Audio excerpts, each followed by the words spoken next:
going to Google or to minga.io. From there, you'll click the Login button and log in with your Google account. When you log in, you'll see this welcome back message. And from the home screen, you'll always want to click where it says My Tools.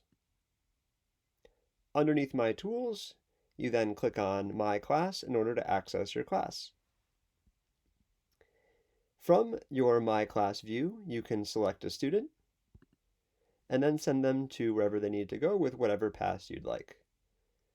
So I can send Johan to the third floor restroom by clicking Assign. Once a student has been given a pass, they'll have this indication next to them. And when they come back, you can end the pass by clicking End. Once a student has already gone to the bathroom or used a pass in your class, they'll have this gray icon next to their name. If you'd like to use other passes besides your most used, you can click over here, and under Hall Pass, there's an extensive list of all the different passes that you could assign. When you're in class and have the My Class view up, an administrator or the nurse might also assign a pass. So for example, if Jamie was sending a student back, this message would pop up, and then you could approve the pass.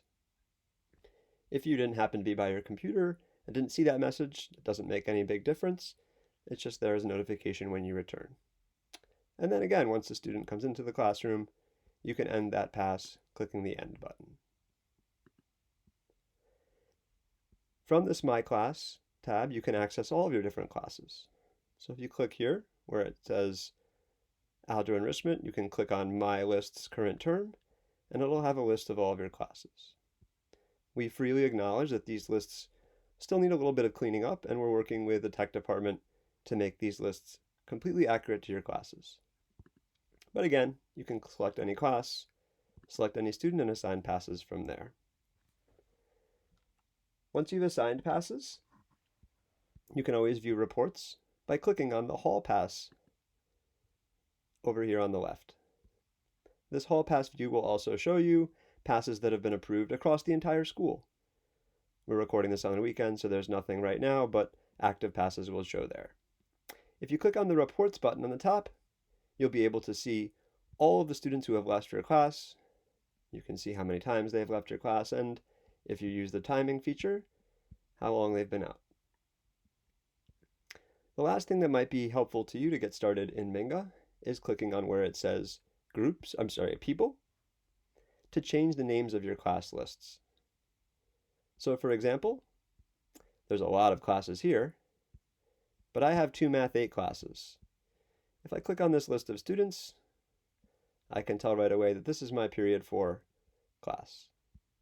So if I click on the X button right here, I can edit the name of this class to say period 4, Math 8.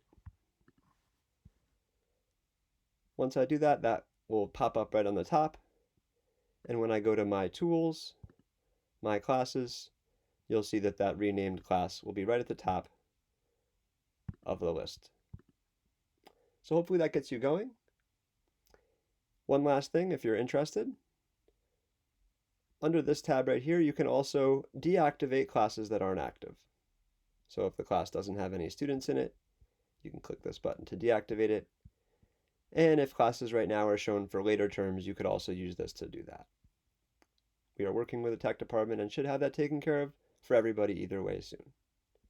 Hopefully this is helpful, and we look forward to answering any questions you have.